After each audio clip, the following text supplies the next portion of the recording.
Kenapa Clara? Kayaknya kaget banget. Ada apa sih? Karena Ada berita heboh. bener. Aku kemarin baca di sosial media nih ya. Aku ngikutin banget Instagramnya. Apa nih? Dia tuh kayak aktivis apa ya, kayak olahraga banget gitulah pokoknya, orang hidup sehat banget, olahraga terus. Terus kemarin katanya meninggal karena serangan jantung. Oh iya, saya baca ini kan dia badannya atletis, masih bener, muda. ganteng lagi kan. Ganteng, kemudian dia Ganteng. aktif olahraga, tapi kemudian tiba-tiba meninggal. Betul, terus meninggal itu kayak pas lagi gerak gitu kan, makanya kayak serem banget ya sih. Nah ini orang jadi takut olahraga kalau gitu ya. Makanya, padahal katanya olahraga biar sehat, biar gak cepet mati kan. Nah, oke, kita harus luruskan nih pendapat ini buat pemirsa.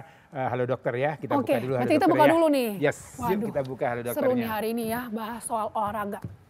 Oke, selamat pagi Indonesia. Kembali lagi di Halo Dokter, karena sehat itu asik. Dengan saya Clara dan rekan saya Boy Abidin. Nah, topik kita kali ini adalah olahraga yang aman dari serangan jantung mendadak. Waduh. Nah, ini ada poin olahraga, ada serangan jantung dan ada mendadaknya. Betul. Ya, ini satu hal yang memang kita perlu waspadai betul. banget dan benar harus tahu ya proporsi olahraga itu seperti apa baik untuk tubuh dan mana kita. yang disebut olahraga, mana yang disebut sebagai aktivitas fisik. Kemudian apakah kegiatan sehari-hari nih mungkin yang suka jalan-jalan ke mall, ibu rumah tangga yang kerja di rumah, apakah itu dianggap sebagai bentuk olahraga? Nah itu, ini yang sering banget ya kalau kita udah gerak dikit, kan tadi udah jalan, tadi udah ngepel, udah nyuci gitu kan. Udah capek dan ngos-ngosan, tenaganya habis. Oke, tapi hari ini kita punya siapa nih? Ya, kita tidak berdua pemirsa ya, nanti kita akan undang dua orang narasumber kita. Yang pertama adalah Dr. Indah Sukmawati, SPJP, dokter spesialis jantung konsultan, VHFA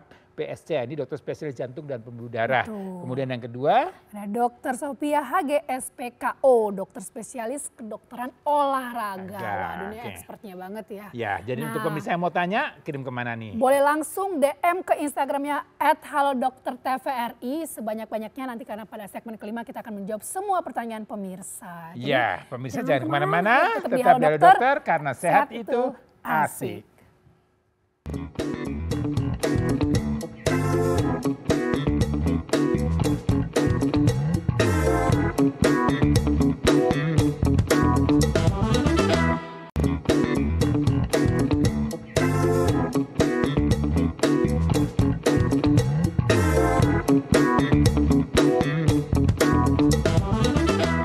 Halo pemirsa Halo Dokter, sehat itu asik. Nah, kali ini kita membahas mengenai olahraga yang aman untuk menghindari serangan jantung mendadak. Ya, jadi ini topik yang menarik sekali nih ya. Biar kita tahu ya gerak yang benar dan tepat itu seperti apa. Tapi sebelum kita bicara masalah olahraganya, kita akan undang nih dokter spesialis jantung dan pembuluh darah. Ya, kita akan undang Dr. Indah Sukmawati, spesialis jantung dan pembuluh darah, konsultan VHFAPC. Mana dokter Indahnya? Mana kita dokter ya? Dokter Indahnya mana ya? Nah, halo, itu sudah terlihat Dokter Indahnya. Apa kabar Dokter Indah? Oke, terima kasih Dokter Indah sudah menyempatkan waktunya di tengah kesibukan yang luar biasa. Betul. Saya yakin nih dokter jantung nih dicari banyak orang nih sekarang ya. Karena kan angka-angka penyakit atau penderita penyakit jantung semakin meningkat. Betul nggak Dokter Indah? Sayangnya betul. Sayangnya betul. Dan setahu saya usianya juga semakin muda ya. Kalau dulu kan orang bilang sakit jantung umur 50-an ke atas gitu. Iya benar sekali dok. Jadi dulu waktu saya masih sekolah kedokteran ya, itu biasanya pasien saya sekitar 60 tahun plus. Sekarang itu 40 and under, udah mulai banyak. Wah 40 tahun ke bawah ya. Berarti kayak saya pun ini juga resikonya ada banget ya dok ya, makin meningkat ya. Oh ya, dokter Clara emang di bawah 40. Kayak usia masih muda, enggak deh, kayak usia masih muda banget lah. Ya, jadi ini menarik nih topiknya kita Dokter Indah mengenai olahraga serangan jantung mendadak. Ini mungkin Dokter Indah bisa menjelaskan lebih jauh lagi. Sebenarnya itu ceritanya kita harus ngomong dari beberapa dekade yang lalu. Boleh saya tunjukin slide-nya? Ya, silakan Dokter Indah. Oke, slide please. Oke, jadi ini adalah data dari tahun 1986, hampir 40 tahun yang lalu. Ya, di sini kita bisa lihat peneliti pada waktu itu membuat chart dibagi dua, usia muda di bawah 35 tahun dan di atas 35 tahun. Ini adalah hasil dari otopsi atlet-atlet yang meninggal pada waktu itu. Atlet, artinya memang dia olahraga. Serius olahraganya. Serius olahraganya, ya. Jadi dari hasil otopsi didapatkan bahwa pada usia 35 tahun ternyata penyebab meninggalnya kebanyakan adalah HCM yang disebut adalah hipertrofi kardiomiopati. Itu kelainan pada otot jantung yang memang jantungnya bengkak, membesar ya, dan bisa menimbulkan gangguan irama yang serius sehingga bisa meninggal mendadak. Apakah itu karena aktivitas yang berlebihan tadi, Dok? Karena atlet kan olahraga terus ya. Ataukah karena bawaan genetika atau seperti apa, Dok? Nah, jadi sebetulnya ini bisa terjadi itu terutama karena gangguan irama jantung yang malignan atau yang berbahaya yang bisa muncul anytime. Sayangnya penyakit ini kadang keluhannya bisa jadi tidak ada dan gejala pertama yang timbul adalah kematian yang mendadak. Wah. Gitu. Jadi tidak terdeteksi. Ya. Pada waktu itu, apalagi pada waktu itu. Ini kita ngomong 40 tahun yang lalu ya. Jadi tidak terdeteksi, alat masih minimal. Oke. Kalau atletnya di atas 35 tahun ternyata mayoritas adalah akibat dari penyakit jantung koroner yang disebut serangan jantung. Nah, jadi kita bisa ini sebenarnya berbeda. Jadi ada dua hal yang perlu dimengerti oleh masyarakat. Ada yang namanya serangan jantung, ada yang namanya henti jantung. Yang ini henti jantung karena masalahnya dari gangguan irama. Kalau yang ini masalahnya adalah serangan jantung, di mana biasanya terjadi suatu blokade pada pembuluh darah koroner sehingga aliran darah jantung itu berhenti dan mengganggu fungsi pompa jantung. Jadi mekanismenya berbeda. Ini kaitannya dengan tadi kolesterol tinggi, gula tinggi, tekanan darah tinggi. Nah, itu adalah untuk populasi yang di sini, yang lebih agak lebih tua. Gitu. Ya, Dokter Indah. Jadi pesan yang ingin disampaikan dari dua diagram ini apa nih, Dokter Indah? Yang sebelumnya ya, ini ya. Oke. Jadi kita lihat bahwa dalam 40 tahun sebenarnya kemajuan teknologi sudah sangat banyak dan kita bisa mendeteksi penyakit-penyakit ini dengan lebih baik. Dan kita tahu sekarang bahwa ternyata hipertrofi kardiomyopati bukan yang mayoritas bikin henti jantung. Ternyata banyak lagi yang lainnya. Nah, ini kita bisa cek dengan memeriksa secara dini dan juga mengetahui faktor risiko kita. Nah, jadi faktor risiko untuk penyakit jantung apa saja sebenarnya dibagi menjadi dua hal ya. Yang pertama yang dapat dimodifikasi, yang kedua yang tidak dapat dimodifikasi. Yang tidak dapat dimodifikasi itu apa misalnya? Gender, laki perempuan nggak bisa dimodifikasi. Generally biasanya laki-laki resiko kadang lebih tinggi pada usia yang lebih muda. Perempuan sebenarnya resiko hampir sama dengan laki-laki ketika sudah menginjak usia menopause. Kemudian ras, genetik dan juga usia itu kita tidak bisa apa-apakan itu. No choice. Takdir ya. Tinggal takdir. Tapi kalau di sini pengaruh nggak? Kenapa? Tempat tinggal atau pekerjaan? Pekerjaan. Itu masuk yang dimodifikasi atau tidak dimodifikasi? Itu tidak termasuk dalam faktor resiko saat ini sih sebetulnya. Tapi ini adalah hal yang dapat dimodifikasi ya. Misalnya mulai dari diabetes, kolesterol, hipertensi, kebiasaan merokok, alkohol, junk food, sedentary life dan juga mungkin stres. Mungkin tempat kerjanya itu sebenarnya itu maksudnya di sini. Kalau tekanan tinggi tempat pekerjaan bikin serangan jantung nggak sih? Itu faktor risiko juga memang ya. Nah, sering saya juga mau share sedikit ya. Jadi seperti tadi yang sudah disampaikan waktu pembukaan bahwa kadang-kadang orang tuh bilang, saya udah capek kerja, udah olahraga lah, aktivitas fisiknya sudah banyak, capek. Nah, ternyata ada studi terbaru ini tahun 2021 bahwa kegiatan fisik pada waktu kerja itu sebenarnya tidak terhitung olahraga.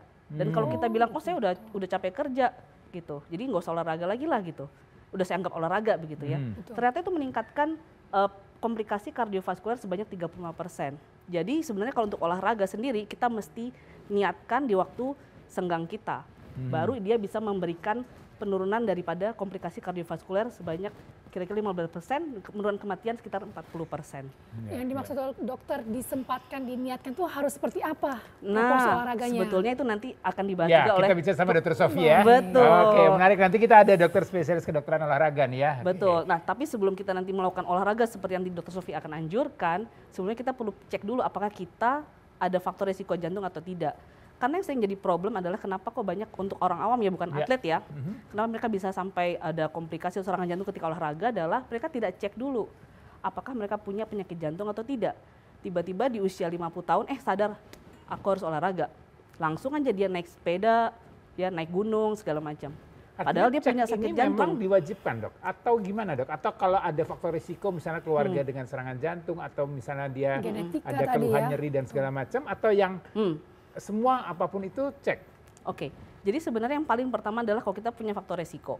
Nomor dua, kalau kita mau mulai olahraga yang intens, ya di usia apalagi middle age, sebaiknya kita cek dulu.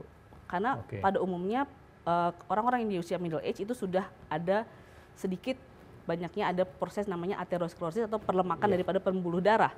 Gitu. Ada cek yang minimal nggak dok? Dari semua ini harus semua atau satu banyak aja? banget ya. Banyak banget. Tentunya tidak dikerjakan semua. Tergantung dari faktor resikonya. Yang minimal sekali adalah rekaman jantung dan lab untuk cek faktor resiko. Ada kolesterol nggak, ada diabetes nggak, kayak gitu. Ya, gitu. Selanjutnya yang paling gampang juga adalah tes treadmill test. Ini sangat berguna sekali. Karena hasil dari treadmill test ini kita bisa lihat berapa kapasitas fungsional seseorang. Selanjutnya kita bisa berikan resep olahraga berdasarkan hasil treadmill test ini. Kemampuan dia seberapa. Oke, kalau untuk tes treadmill ini baiknya dok ya, kalau kita misalkan punya niat untuk mengecek, dilakukannya di pagi hari atau di waktu-waktu tertentu. Tapi dokter jangan jawab dulu. Jangan ya. jawab dulu. Jangan jawab dulu dokter. Ya, Dokter boleh jadi duduk intinya sebentar. nih pesan yang ingin disampaikan oleh Dokter Indah adalah kalau mau olahraga, nah apalagi punya faktor risiko, sebaiknya lakukan pemeriksaan kesehatan terlebih dahulu ya, untuk memastikan jangan sampai kemudian tiba-tiba henti jantung. Nanti kita masih bahas lebih menarik lagi ya. Betul. Di segmen berikutnya, jangan kemana-mana, tetap di Halo Dokter karena sehat itu asik.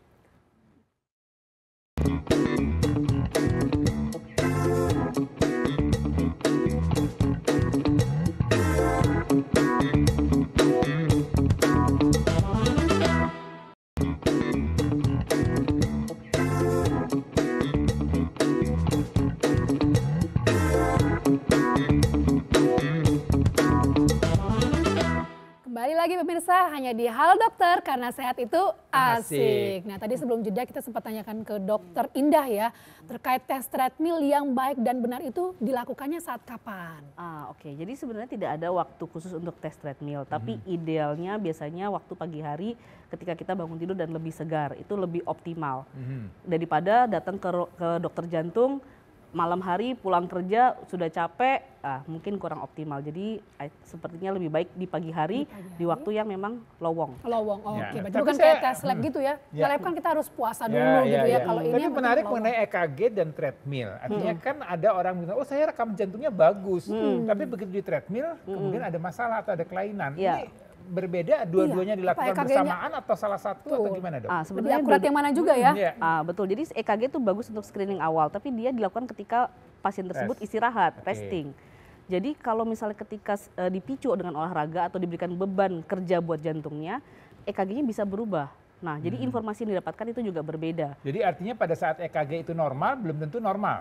Treadmill Kalau belum tentu dikasih normal. beban dengan EKG, dengan jalan, Betul. kemudian dari itu ada kelainan. Betul. Kalau EKG-nya sudah ada kelainan, pasti dengan itu akan Treadmill lebih lebih kelihatan ngaco lagi. ya.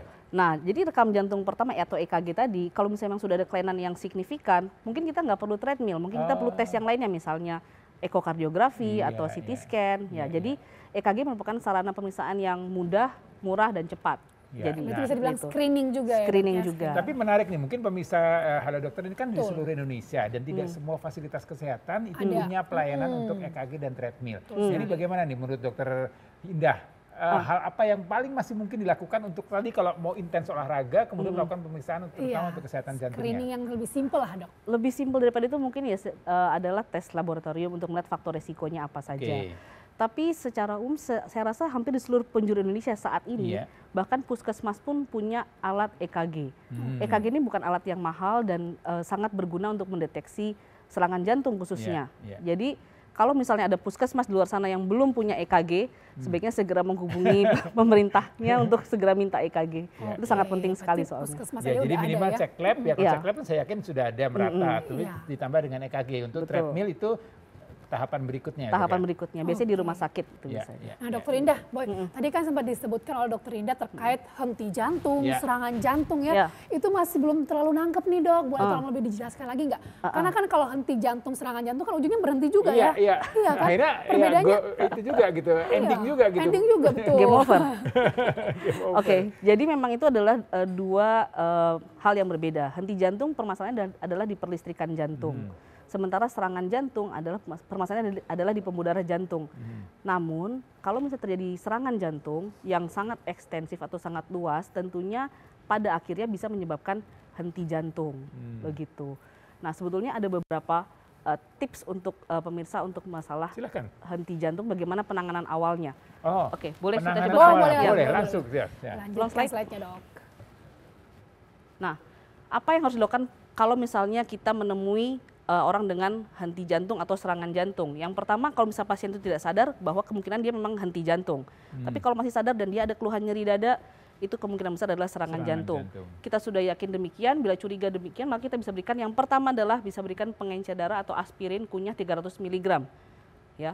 bukan obat-obatan yang lainnya, bukan minyak angin, bukan dipijit-pijit, bukan. Berikan, itu banyak di sosial media, dipijit-pijit, diketuk-ketuk katanya gitu. Berikan pengencer darah karena itu yang bisa membantu memberikan waktu buat si pembuluh darah itu bisa luruh sumbatannya sampai pasien bisa dibawa ke rumah sakit. Lalu tempatkan pasien dalam posisi yang nyaman, longgarkan pakaian yang terlalu ketat, mungkin pakai dasi gitu ya. Pastikan kondisi aman, lalu segera hubungi ambulans. Kalau dia sampai akhirnya tidak sadar, henti jantung, maka kita berikan bantuan hidup dasar atau BHD, dan kalau misalnya di sekitar kita ada namanya AED atau automatic external defibrillator, kita bisa gunakan untuk membantu pasien bisa sadar kembali. Oke, nah ini semuanya harus dan baiknya dilakukan dalam jangka waktu berapa lama? Ya, ada golden periodnya nggak? Benar. Kurang dari 10 menit. Kurang dari 10 menit udah kayak tahu dadakan ya. Ini kan tahu goreng.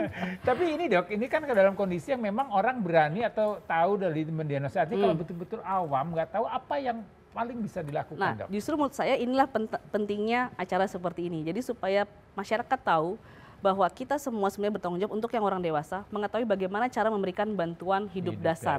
Ini juga bagian dari tugas dokter, pusat kesehatan dan juga Kementerian Kesehatan untuk mengajarkan setiap orang dewasa mengerti bagaimana memberikan bantuan hidup dasar. Namanya saja dasar, jadi semua harus bisa. Oke, gitu. Jadi ya pemirsa kalau yang belum pernah coba cari di YouTube ya, itu saya rasa ada di situ bagaimana melakukan bantuan hidup dasar. Kalau memang itu coba nanti ada latihan dulu ya. Kalau sekali bisa mestinya akan ingat seumur hidup tuh. Betul. Ya, untuk Dan makan BHD. Mungkin ada bagusnya juga kalau ini dimasukkan dalam kurikulum anak SMA yang sudah dewasa atau mahasiswa. Karena tadi golden periodnya cuma 10 menit 10 menit ya. Kita kalau yang ini malah dikerubutin orang gitu ya, terus dilihatin. kasih minyak angin lah, dikasih di videoin dulu ya. Videoin dulu. YouTube ya, ada yang dipijet, kipas-kipasin gitu, didoain. Apalagi dikasih minum. Syukur-syukur didoain, kalau di videoin dulu. Makanya kita bisa tahu deh. Jadi yang benarnya adalah pemirsa, kita kalau memang ada itu jangan dikerubutin ya. Kemudian bebaskan, artinya ada oksigen yang masuk di situ, kemudian dilihat bagaimana kesadarannya. Kalau itu kemudian kalau nggak ada aspirin mungkin nggak selalu semua tersedia aspirin. Kemudian lakukan bantuan hidup dasar. Betul sambil sekali. minta pertolongan. Betul sekali. Jadi jangan kaget lagi, jangan bingung lagi ya pemirsa ya kalau ada hal ini ya. Mudah-mudahan sih kasus ini satu seumur hidup aja, nggak sering-sering. Iya benar. Ya, jadi sebagai kesimpulan dari hal ini semua bahwa untuk olahraga itu adalah sebenarnya terapi yang terbaik sebelum jadi sakit jantung. Ya, jadi itu adalah exercise is the best medicine. Ya, tapi sebelum melakukan olahraga pastikan bahwa Anda sudah di screening dulu, tidak ada penyakit yang membahayakan untuk Anda melakukan olahraga. Jadi dan Anda juga biar tahu olahraga apa yang cocok buat Anda lakukan sesuai dengan usia dan juga kemampuan fisik. Ya, silakan duduk dulu Dokter Indah. Tapi gimana Boy, kan aku juga suka olahraga ya. Tapi olahraga kayak gimana sebelum yang kita cocok bicara ya? olahraga ini satu pertanyaan yang saya bikin penasaran. Tadi kan ada beberapa faktor risiko, kemudian ada henti jantung, ada serangan jantung, kemudian ada faktor usia dan segala macam. Ini sebenarnya bagaimana kita puzzle itu kita kelompokkan atau kita untuk mengintrospeksi masing-masing kita. Apakah dari jenis kelamin menjadi tadi lebih risiko pada laki-laki, kemudian yang dengan pola hidup yang tidak sehat, kemudian dengan faktor yang lain-lain itu gimana Dok itu? Sebenarnya tadi di lingkaran tadi total itu ada 13. Ya, jadi kita bisa lihat checklist apakah saya ada hipertensi, apakah saya ada kolesterol, apakah saya ada faktor risiko keluarga dan lain sebagainya. Kita sebenarnya itu banyak informasi ada di luar sana, termasuk juga di acara ini. Kita bisa checklist apakah kita termasuk dalam orang yang berisiko atau tidak. Kalau misalnya kita orang yang berisiko, hendaknya lakukan screening. Terutama apalagi kalau misalnya kita mau melakukan, saya berniat mau ikut maraton nih tahun depan nih. Ya udah, harus screening dulu sebelumnya. Pastikan memang semuanya aman. Khususnya orang yang apalagi mau jadi atlet. Menurut saya seorang atlet itu kan memang dia olahraganya benar-benar vigorous ya, sangat keras. Jadi paling enggak dia harus di-screening dulu untuk treadmill dan ekokardiografi. Karena yang tadi hipertrofi kardiomyopati itu kita bisa tahu dari ekokardiografi. Jadi intinya kita harus meminimalkan faktor risiko, kemudian jangan takut untuk olahraga. Nah, kita mau bicara nih mengenai olahraga dan aktivitas fisik nih ya, sama Dokter Sofia Hage nih ya, dokter spesialis kedokteran olahraga. Mana Dokter Sofi? Dokter Sofi. Hai Dokter Sofi. Ketemu lagi, selamat datang. Apa kabar Dokter Sofi? Silakan. Nah, ini saya tadi kita udah ngobrol-ngobrol nih sama Dokter Indah. Seru nih, banget kayaknya. Oh, seru banget. Udah tentang jantung. Seru dan takut sebenarnya. Aduh, ya faktor risiko saya usia dapet ya. Laki-laki juga. Laki-laki juga. Faktor stres juga. Jadi malah kepikiran ya mau olahraga mau gimana nih gitu. Jadi gimana Dokter Sofi ini mengenai olahraga dan aktivitas fisik? Bedanya apa sih Dok? Jadi pertanyaan itu penting banget sebenarnya Dokter Boy, karena banyak banget terutama biasanya ibu-ibu yang datang ke saya terus bilang, "Dok, saya tuh nggak punya waktu untuk olahraga. Saya kan udah beres-beres rumah, saya udah cuci baju, saya udah segala macam masak." Itu udah masuk olahraga kan? Nah jawabannya udah capek. Itu udah olahraga kan? Dengan mata-mata berharap gitu kan.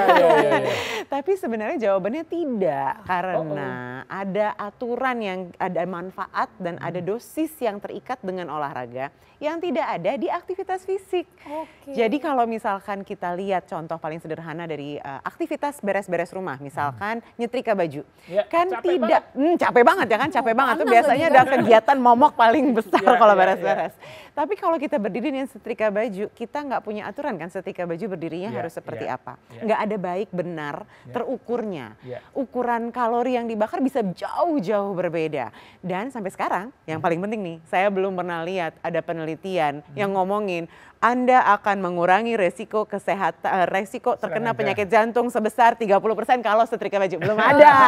Maunya sih ada. Tapi kalau kita olahraga, kita ngomongin frekuensi, kita ngomongin intensitas, kita ngomongin tipe, kita ngomongin durasi. Nah, dan banyak sekali penelitian yang sudah bilang bahwa kalau kita olahraga, kita bahkan bisa mengurangi sampai 50% resiko terkena penyakit jantung. Itu yang nggak ada di beres-beres rumah. Ayo para ibu-ibu, silakan kalau mau tanya kirim pertanyaannya ibu-ibu ya. Jadi menarik antara olahraga dan aktivitas fisik. Saya lagi berpikir nih ya. Jadi kalau ibu-ibu nih kadang-kadang alasannya nggak ada waktu, nggak sempet gitu kan. Kita semua ya kerjaan rumah kalau nggak beres nanti suaminya ngomel. Nggak dapat transferan lagi. Tadi tuh saya juga mau menanggapi yang tadi dibahas bareng-bareng sama Dokter Indah nih kan. Orang mau olahraga jadi takut kan. Ya, betul. Nah, kan kita ada peribahasa, tak kenal maka tak sayang. Nah kan, biasanya kita tak kenal sama orang lain, tak sayang orang lain, tapi kita lupa. Harusnya kita sayang sama diri sendiri dulu. Jadi saya mau nunjukin 7 pertanyaan sederhana yang Bapak Ibu di rumah bisa ambil atau bisa jawab untuk mengenali diri sendiri sebelum mulai olahraga. Menarik. Tahan dulu. Ayo pemirsa. Karena dokter punya pertanyaan 7 pertanyaan, tapi pemirsa juga boleh bertanya ke dokter ya. Oke, ini makin penasaran aja nih ya. Kita bicara nih gimana sih supaya olahraga yang baik dan benar, yang juga aman untuk kesehatan jantung kita dan juga terhindar serangan jantung mendadak atau henti jantung mendadak. Oke, jangan kemana-mana pemirsa. Pertanyaannya kemana dok? Pertanyaannya ya bisa kirim ke IG kita. Iya, ke IG kita di Halo Dokter TVRI. Jangan kemana, hanya di Halo Dokter karena sehat itu asik.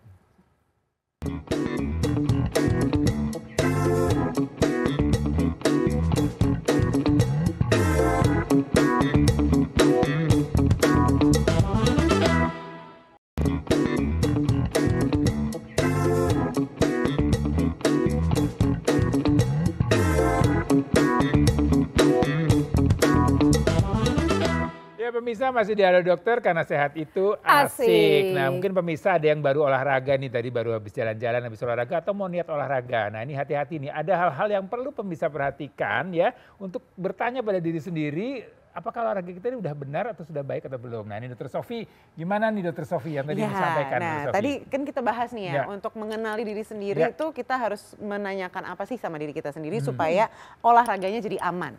Nah ada 7 pertanyaan yang sebenarnya penting sekali dikenal. Nah ini kan tak kenal diri sendiri maka tak aman. Jadi faktor resiko kesehatan yang kita miliki harus kita tahu dulu sebelum mulai olahraga. Pertanyaan pertama, apakah pernah dinyatakan oleh dokter menderita penyakit jantung? Misalkan nih, Dokter Indah udah pernah bilang bahwa Pak, Bapak ini punya aritmia atau gangguan denyut jantung misalkan, atau tekanan darah tinggi, serta harus melakukan aktivitas fisik sesuai yang direkomendasikan. Itu pertanyaan pertama. Sorry, pertanyaan termasuk kalau misalnya penyakit jantung bawaan? Termasuk. Oke, jadi lanjut dulu. Nah, yang kedua adalah apakah pernah merasakan nyeri dada pada saat melakukan aktivitas fisik? Jadi pas lagi berdiri, jalan kaki, lagi melakukan aktivitas fisik sehari-hari, naik tangga misalkan terus nyeri dada. Pertanyaan ketiga. Sebelum ke ketiga, nyerinya itu nyeri yang seperti apa? Dianggap nyeri ditekan, dada. iya benar. Apakah kayak ditusuk jarum, kayak dicubit, kayak teti di batu, atau seperti apa? Hanya kesemutan aja? Boleh dibantu jawab? Boleh dong, Oke. Dok. Jadi nyeri dada itu ada macam-macam ya. Kalau nyeri dada karena jantung yang perlu kita kenali adalah biasanya nyerinya bukan yang bisa ditunjuk. Kalau itu biasanya nyeri otot. Oke. Kalau karena jantung biasanya rasanya seperti panas, kayak ditekan benda berat, kayak diremas begitu ya. Itu Dan saat istirahat atau saat aktivitas dirasa nyerinya? biasanya timbul bisa waktu aktivitas seperti naik tangga tiba-tiba jadinya sakit Oke. seperti itu, atau lagi kerja berat ngepel, Ya, makan terlalu kenyang itu juga bisa. Ya kan Ya. ini pertanyaan ini tanya bener diri saya. Kadang-kadang suka ada nyeri-nyeri dada Konsultasi, gitu ya. Saya mikir ini apa ya gitu ya. Tapi kemarin habis curhat, treatment konsultasi sehat-sehat ya, Dok, aja ya. gitu. Oke. Dan kadang bisa juga menjalar ke lengan.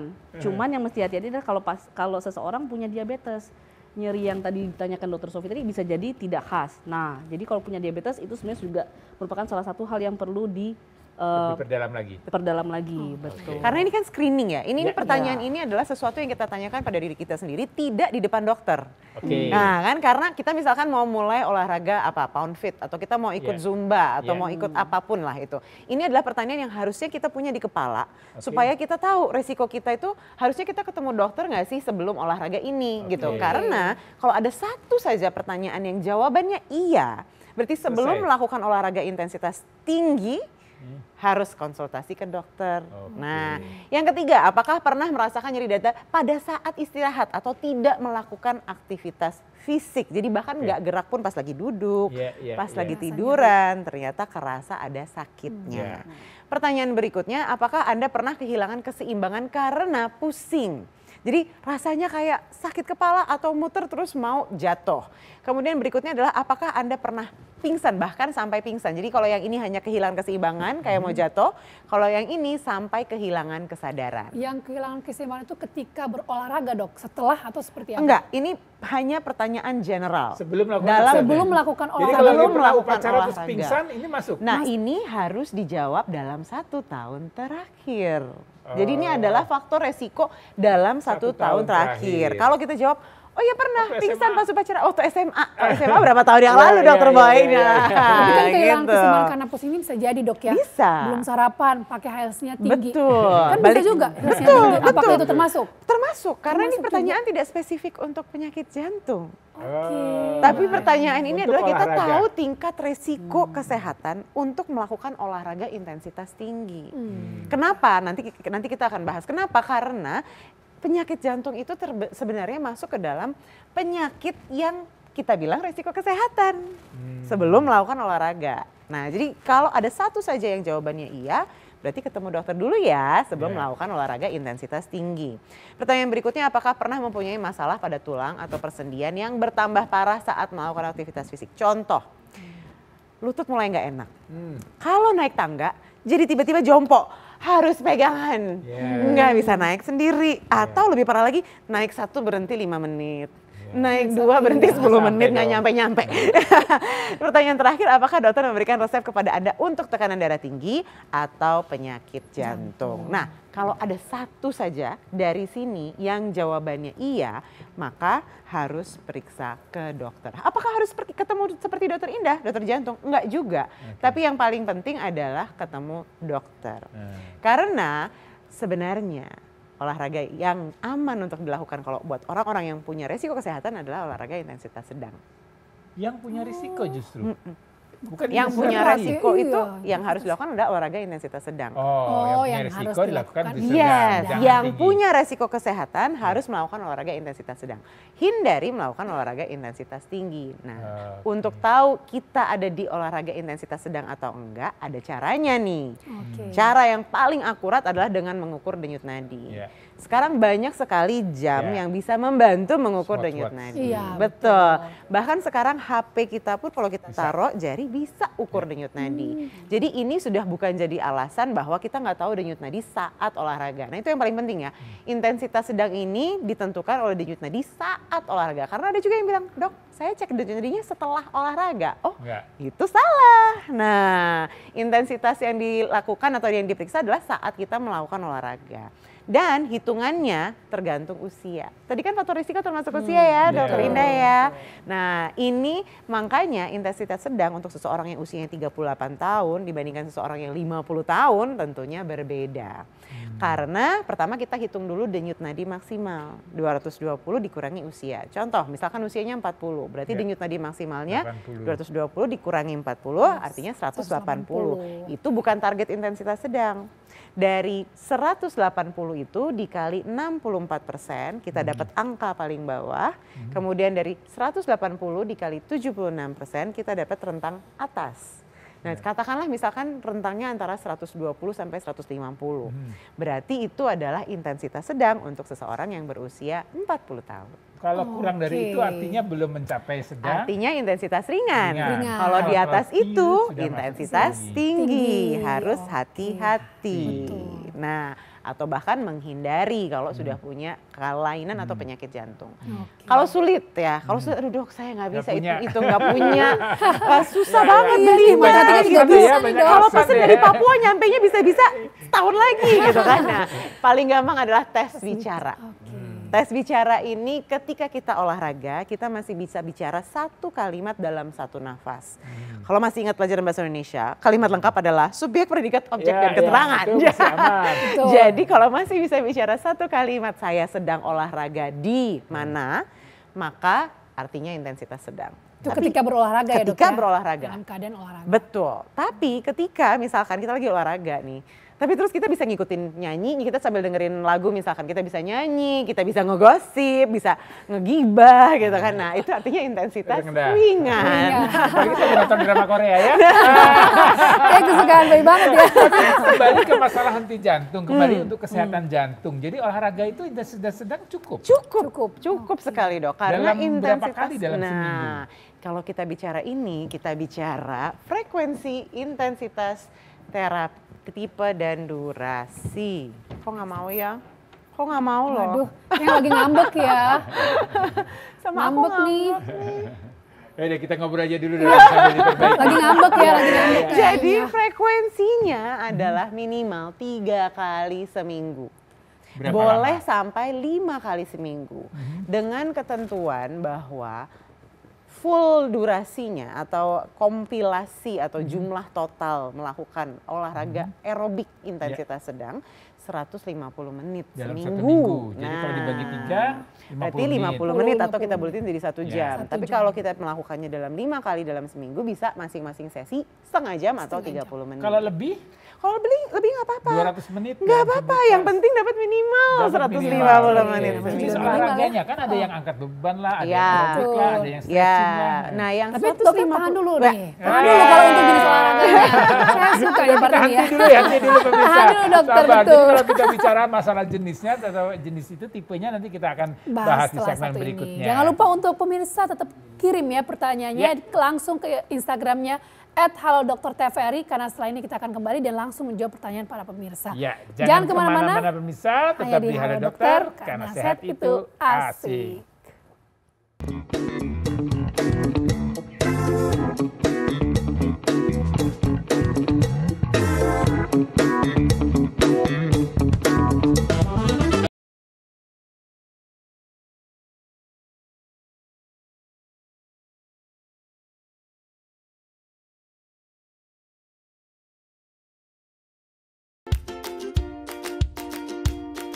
Wah, Dek, kucingnya lucu banget nih. Iya, Suka dengan hewan kucing ya? iya. Oke, cara piara kucing, ada berapa banyak kucing di rumah? Ada 10. Ada 10 kucing. Iya. Waduh, ini kucingnya cantik-cantik banget nih ya. Iya. Oke, ya bagi Anda yang suka hewan kucing, yang pelihara kucing, hati-hati. Terutama buat wanita, karena ada kuman tokso yang bersarang di kotoran kucing. Banyak yang beranggapan bulu kucing harus dihindari oleh wanita yang hamil atau wanita yang berencana hamil. Tidak sepenuhnya benar. Yang harus dihindari adalah kotoran kucing, karena di dalam kotoran kucing tersebut mengandung parasit toksoplasma. Parasit toksoplasma itu memang bisa mengkristal dan kemudian menempel pada bulu kucing. Dan kalau kuman tokso tersebut terhisap melalui pernafasan oleh seorang wanita, maka dia akan bisa terinfeksi toksoplasma. Kuman toksoplasma juga bisa terdapat pada makanan-makanan yang tidak dimasak dengan matang.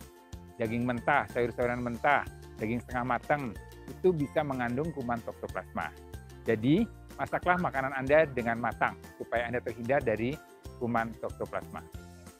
Kucing-kucing yang berkeliaran di luar itu berisiko untuk membawa kuman toksoplasma. Toksoplasma ini berbahaya apabila masuk dalam tubuh seorang wanita hamil. Dia akan menyebabkan masalah pada janin. Bisa terjadi kelainan pada ukuran kepala yang disebut mikrosefali maupun hidrosefali, bisa terjadi kelainan pada mata dan juga bisa perkapulan pada otak janin. Jadi hati-hati, Anda boleh pelihara kucing, tapi perhatikan betul kotoran kucingnya. Saya Dr. Boy Abidin, senang bisa berbagi.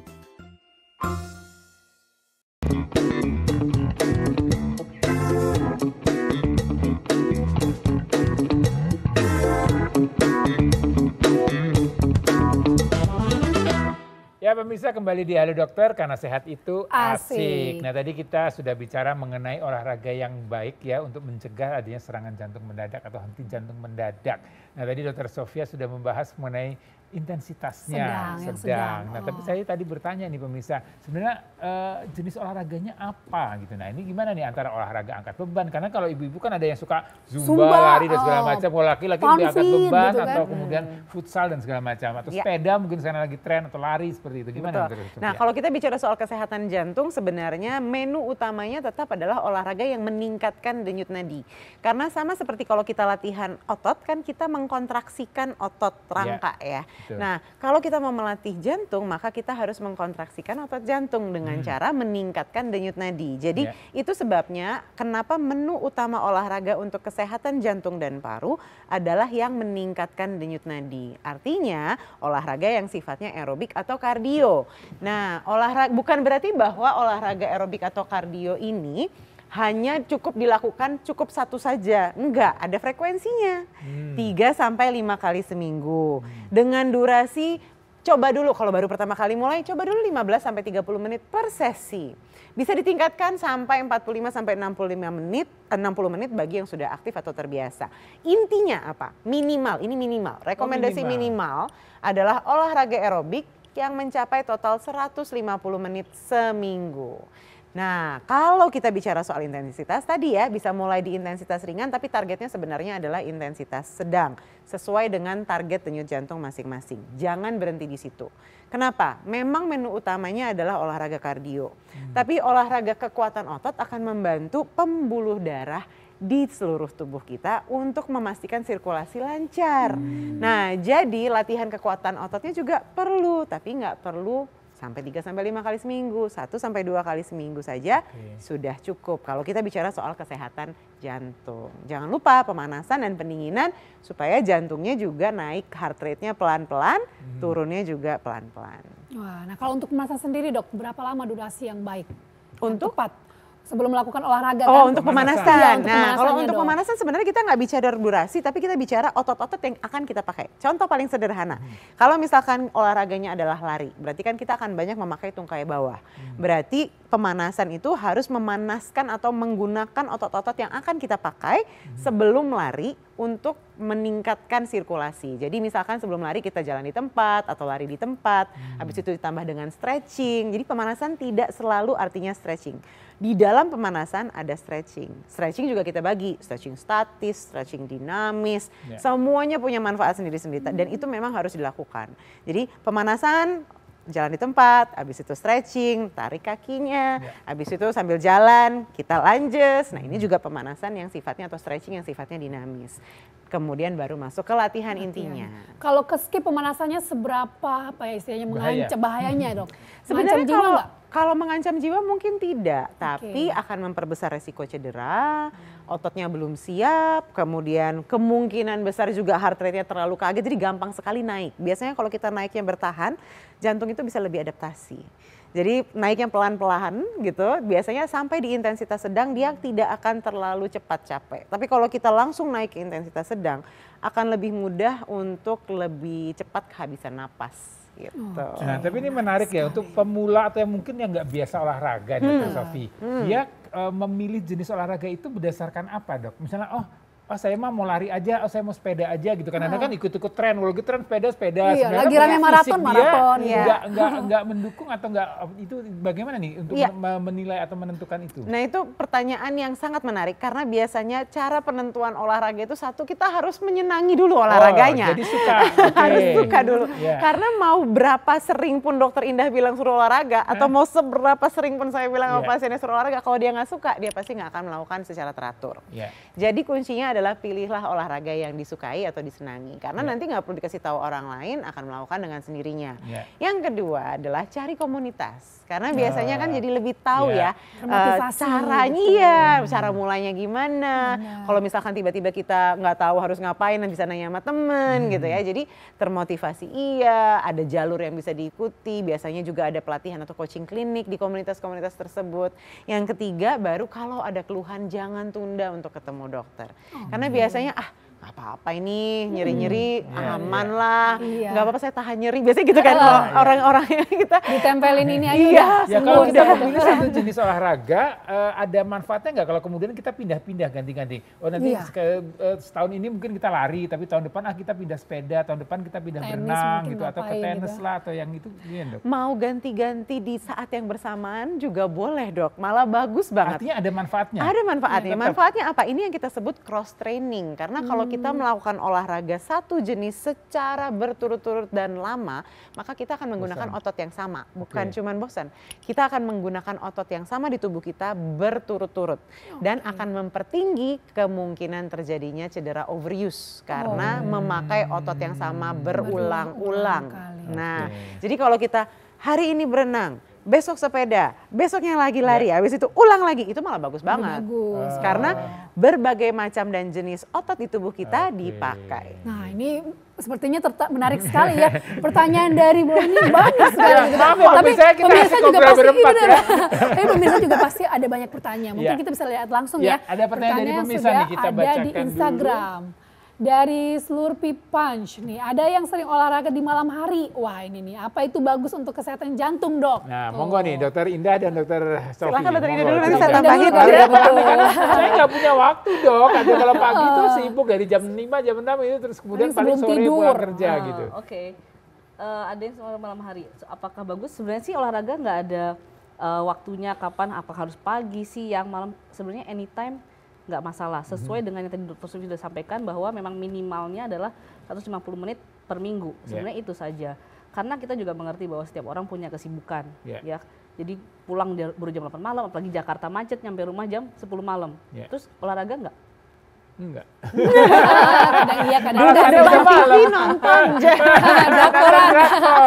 Kadang tapi katanya jangan olahraga yang berat sebelum tidur dok. Nanti malah jadi susah tidur, terus juga jantungnya berdebar kencang. Nah itu dan jadinya nggak bagus. Itu benar nggak sih dok? Sebenarnya nggak juga seperti itu ya. Jadi kalau justru malah kalau kita olahraga sebelum kita tidur, maksudnya atau kita olahraga tetap setelah pulang kerja sebelum istirahat pun itu nggak ada masalah sebetulnya. Malah kadang-kadang kita bisa lebih nyenyak tidurnya karena sudah capek badannya. Mau saya tambahin sedikit nih, durasi sebelum tidur biasanya kita jeda 1-2 jam sesudah selesai olahraga. Jadi misalkan mau olahraga malam, kita pastikan, kita udah tahu nih kita biasanya tidur jam 11 misalkan, jam 9 sudah berhenti olahraga. Untuk memastikan bahwa punya waktu tubuhnya menurunkan denyut nadi, hormon-hormonnya kembali normal dan sebagainya. Jadi betul apa yang kata Dokter Indah, malam hari juga nggak apa-apa. Sebenarnya nggak masalah, tapi cuma mungkin yang boleh saya point out juga tentang pemilihan tadi cara olahraga jenis apa. Kalau misalnya olahraga yang single kayak seperti tadi sepeda, renang, lari nggak ada masalah. Tapi kalau kompetitif sport itu biasanya butuh diperiksa secara khusus dulu apakah aman atau enggak. Apalagi kalau atlet ya dok ya. Kalau atlet ada yang kita bilang pre-competition medical assessment. Jadi pemeriksaan jauh lah kalau pemirsa mungkin atlet hanya sebagian aja. Ini untuk Slurpee Punch ini boleh ya dok ya. Boleh olahraga kapan saja. Kita lihat pertanyaan berikutnya nih. Kita lihat yang berikut. Dari Wirda, mau tanya dok, olahraga kan 30 menit per hari. Saya ibu rumah tangga umur 50 tahun, mengerjakan semua pekerjaan rumah tubuh kan bergerak terus ya dok ya, bahkan untuk istirahat pun tidak ada dok. Apakah sudah cukup itu dok, tak perlu olahraga lagi? Bahkan saya juga turun naik ke lantai 2. Ini pertanyaan pertama kita tadi tuh. Ya. Jadi terima kasih sekali pertanyaan Ibu Wirda. Saya mengapresiasi umurnya 50 tahun masih olahraga 30 menit per hari dan mengerjakan semua pekerjaan rumah sendiri. Luar biasa sekali Bu. Nah ini kalau kita hitung 30 menit olahraga, misalkan ini ternyata olahraga kardio. Saya anggap kardio ya karena Ibu Wirda kan nggak menyebutkan apa nih. Tapi kalau kita anggap kardio misalkan jalan kaki cepat aja gitu ya 30 menit sehari dengan misalkan dia melakukan ini setiap hari kan berarti anggaplah misalkan 5 kali seminggu itu baru dapat 150 menit. Kalau 7 cuma dapat 210 menit seminggu ya. Padahal targetnya kalau 210 masuk tuh. Tapi kalau 150 batas minimal ya kan. Jadi mungkin boleh tetap melakukan dengan pola seperti ini, olahraga 30 menit sehari. Tapi syaratnya kalau gitu harus dilakukan 5 kali dalam seminggu. Disempatkan. Ini saya pertanyaan mengenai olahraga, mengenai kesehatan jantung nih Dokter Indah. Kalau misalnya kita lagi berolahraga, hal apa yang harus kita perhatikan kalau kita memang ini harus berhenti? Artinya oh ini ada sesuatu, ada masalah, mungkin waktu sebelum misalnya baik-baik saja. Gimana dok? Oke, jadi kalau ketika kita olahraga, bagus sekali kalau kita sebenarnya punya device yang bisa memantau detak jantung kita. Karena kata Dr. Sofita itu sangat benar sekali bahwa kalau kita berlebihan, apalagi kalau kita punya faktor resiko jantung dan memang penderita penyakit jantung, maka sangat penting untuk tidak melebihi batas latihan sedang tadi. Ya, itu yang paling penting. Dan kalau kita ada keluhan dadanya sakit, rasanya panas, nggak enak, kemudian nafasnya udah mulai ngos-ngosan, jangan dipaksakan, sebaiknya stop ya, lalu lakukan pendinginan dan semua tadi, dan kemudian mungkin cek apakah kapasitas fungsional kita masih tetap seperti sebelumnya ataukah malah menurun karena ada sesuatu hal yang terjadi. Ya, jadi poinnya jangan memaksakan diri. Betul, know your body, know your worth gitu ya. Waduh Dokter Indah sama Dokter Sophie ini penjelasannya luar biasa sekali ya. Ini karena kita sebenarnya banyak waktunya nggak cukup. Benar, masih banyak pertanyaan-pertanyaan, pemirsa juga saya yakin masih banyak yang ingin ditanyakan, termasuk saya pribadi banyak yang bertanya. Nanti habis kita syuting kita konsultasi nih. Konsultasi. Tapi terima kasih sekali lagi ya untuk Dokter Sophie dan Dokter Indah. Dan terima kasih banyak. Pesan penting yang perlu harus diingat kembali ya dok ya, bahwa kita itu boleh berolahraga, olahraga boleh di mana saja dan kapan saja, tapi yang paling penting pilih olahraga yang utama adalah yang kita suka terlebih dahulu. Ya, intensitasnya harus diperhatikan sesuai dengan yang tadi, know your body, know your worth itu ya dok ya, benar ya. Karena dengan begitu maka kita tahu dan benar-benar bisa menjaga kesehatan kita sendiri. Betul ya? Dan yang pasti Anda jangan takut olahraga, jangan jadi alasan saya nggak mau olahraga takut kena serangan jantung gitu ya. Jadi olahraga itu akan memperbaiki atau menjaga supaya otot jantung kita tetap berfungsi dengan baik dan kesehatan kita juga tetap berfungsi dengan baik. Tapi sekali lagi kalau mau olahraga memang harus lakukan pemeriksaan dulu, pastikan itu aman, kemudian lakukan secara kontinu, secara konsisten. Ya, jadi kalau kita sehat, ya badan kita sehat, pola hidup kita sehat, maka harapannya kita bisa sehat selamanya. Betul sekali. Terima kasih sekali lagi dokter dan juga pemirsa yang sudah menonton. Nah untuk pemirsa yang ketinggalan nih acara kita, ini pemirsa bisa lihat rekamannya di channel YouTube kita ya di TVRI Nasional ya acara Halo Dokter. Jangan lupa pantengin terus Halo Dokter bersama kami ya dok ya. Sampai jumpa dan Halo Dokter karena sehat itu asik.